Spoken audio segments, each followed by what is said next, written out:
Welcome back to Data Driven Recruiting. I'm Sophia Beck, and I'm joined by my co-host Tigran Slayan. Hey, Sophia. Hi, Another Tigran. DDR episode. Yeah, I'm excited to have you again. And today the topic is really interesting. So the topic that you mentioned is why interview should be a simulation. Mm-hmm. Yeah. So tell us a little bit more about what you mean by simulation. Yeah, the concept of interviewing as a simulation is really interesting because, if you're trying to identify someone who can perform the job, because that's what an interview is, right? So you're looking for someone who's going to do well at the job, is going to show good potential, grow in the role, help the company succeed, right? Mm-hmm. How can you tell if they can do that? Well, the most direct way to do it would be to get them to do the job and then see how well they do. Well, unfortunately, we can't do that, right? You can't just be like, okay, let's hire you for a couple of months, even though that's also not a very foreign concept. Some people hire. Right. Some companies do the trial project where you actually do the job for 1 month, and then at the end you decide we're going to hire or not. But that's difficult to arrange for every company. It's very hard, right? Because people have jobs. Like I have a job. I can't just kind of come work for you for like a month and then and then if it doesn't work out, then what, right? Like you don't have health care. You don't. Too much. So too much. It's like but how can we squeeze that experience into something that at least gives us as good of a sense of your skill set? And is that what you mean by simulation? Yeah, well, ideally, you want to come as close to that as possible. So you want to simulate that experience, right? Like, and if you are I don't know, do you watch Black Mirror? Have you seen Black Mirror? I've seen the first season. Yeah, so there are some really cool episodes there around like how in the future when virtual reality is a thing, we can have like very realistic simulations of pretty much everything, and we can have it on a different time frame where 3 hours or a month there is only like 10 minutes in our time. So maybe in a very futuristic version, you could like literally simulate the job where they do it for like a month, but really in our reality it was only for like 10 minutes or an hour, and that could be the interview. But until we get there, you have to find ways to sort of simulate the job in a squeezed period of time with not much impact, because that's the other aspect, right? Part of the reason people don't do like, hey, let's hire this person for like a month and see how they do for a trial work is you don't usually want to expose every candidate you get to your real work, right? So like, let's say you're hiring, I don't know, like a surgeon or someone like anybody who's going to be performing some like important critical work. If they're not actually qualified, they will mess it up. Even if it's an engineer, I mean, you don't want to just cut them loose on your code base because they might do something that then it's going to take 10 others to clean up. Yeah, and also there is like usually the ramp up time. If you have a different stack or if you have different setup, like the person to understand your environment alone will just take forever. And it's too much to ask the candidate, right? Like this is like you're not getting paid for this, and you have to take a lot of time to do this. So So yeah, the whole idea of like, let's just simulate the job as closely as possible with minimal impact, both on the candidate as well as on the company, and get as close as possible to understanding if this person can actually do it. And it's not a novel idea in, grand scheme of things, because many other industries do it this way. If you look at actors, if you're an actor, the most standard way to get interviewed is an audition. It's not just a random conversation. It's like, oh, so tell me about all of your acting roles, right? Like maybe that's part of it, but you don't just hire somebody by asking them about their previous acting roles and like all the big movies they've played in and like, to describe you a situation in which they played a role like X, right? No, you're just going to like, hey, here's the script. Please go 1, 2, 3, go. And if you can do a decent job on the spot, it's a simulation of actually acting in that role, right? Yeah, and then camera test, see how you actually come off on the screen and all. Exactly. If you're a chef or if you're interviewing to work in at a restaurant, they will just kind of get you in, start you off with very low impact jobs, and then get you into slightly higher and see how well you can perform the job. And again, just simulating as closely as possible what you need to be doing. Even if you're interviewing for an orchestra, right? Like you go and play. Like, here's the piece, here's kind of the types of things we typically play, sit down and play.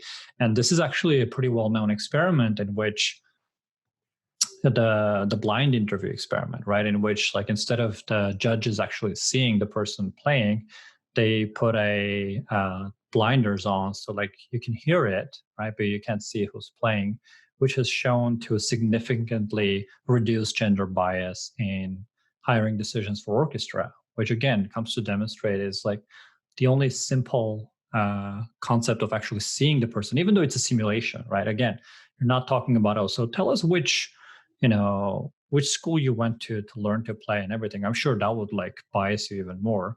But like that aside, you're hearing the person play, you're hearing the exact same thing that you would hear, but the fact that you can see the person kicks in biases that you cannot control.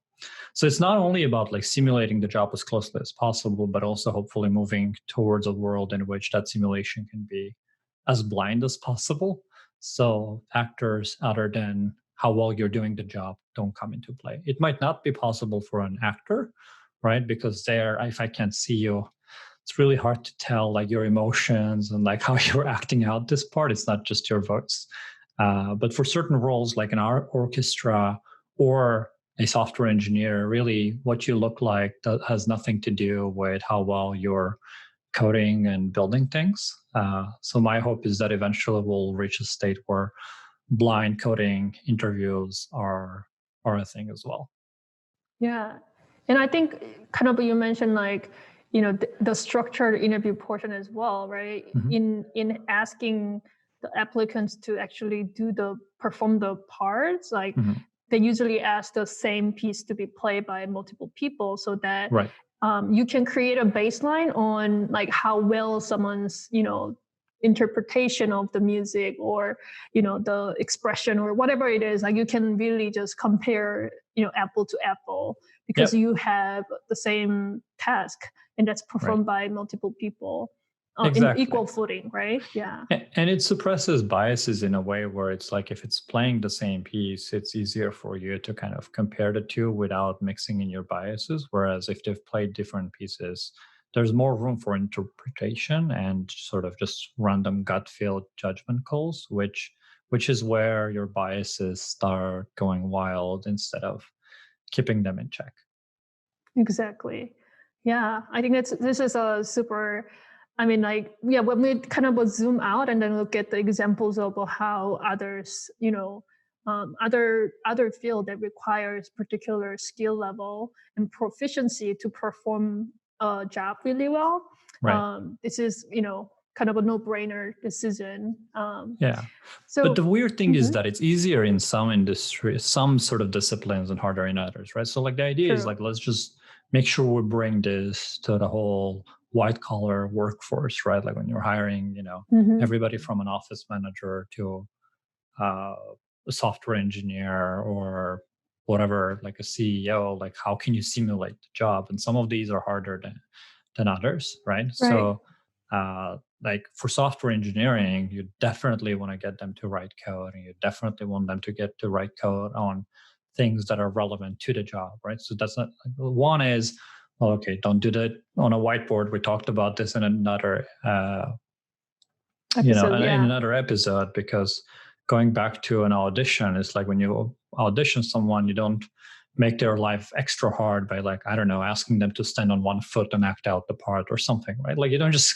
intentionally mess with them and take away things that they normally have and ask them to do it. You just kind of give them as much comfort as possible to really do the job. Right. But so quick question for you. So, software engineering roles, what are some of the things that will, kind of create that environment for what does it look like? So for people who haven't done it yet, like what should they be taking into consideration when they want to start putting this into their actual, interview process? Like what are some of the things that you have to pay attention to make sure we're not creating environment that's actually very unnatural to them?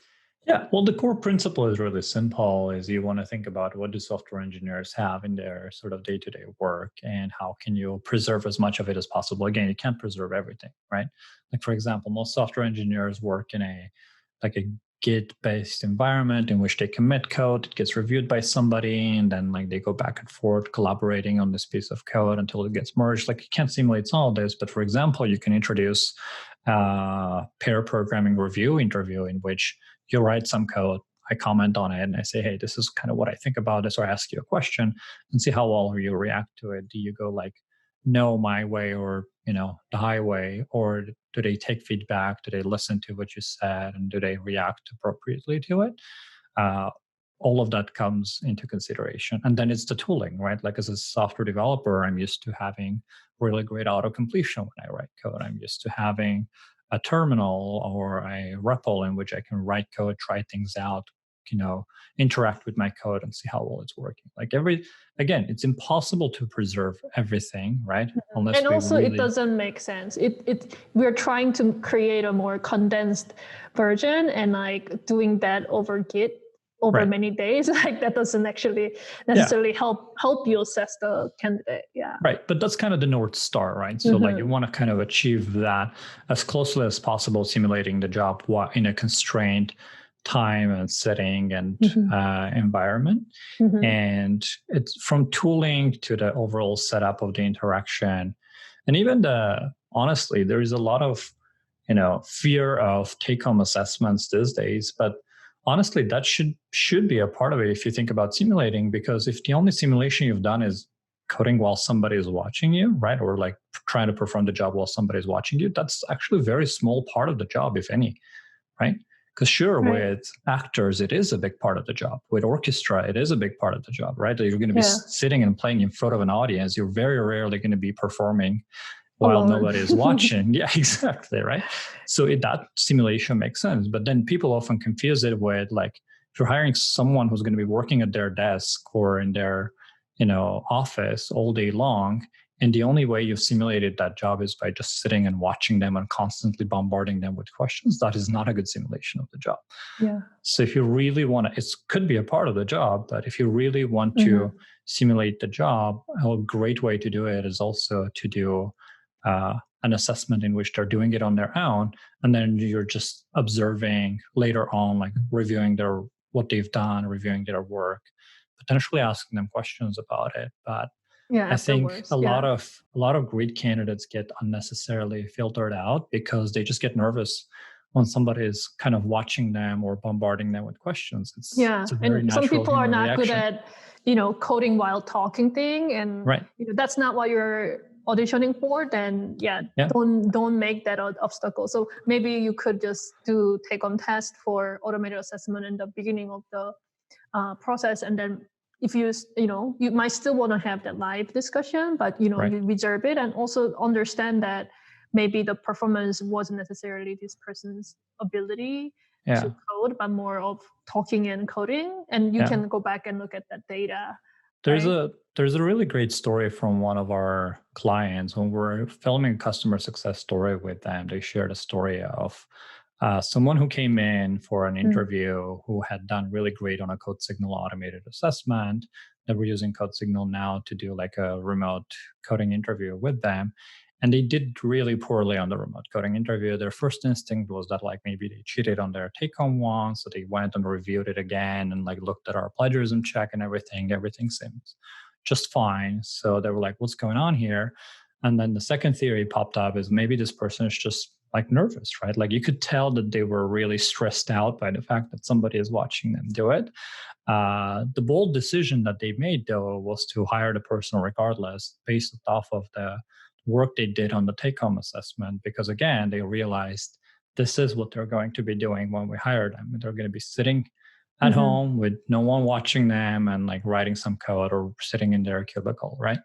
And this is a CTO sharing this story, is that he was like, this person who we've hired is one of our top performers right now. And if we hadn't seen them perform in that kind of on their own stage, their element, in that sort of take-home automated assessment phase, we would have never hired them because their, interview was just bad. Right.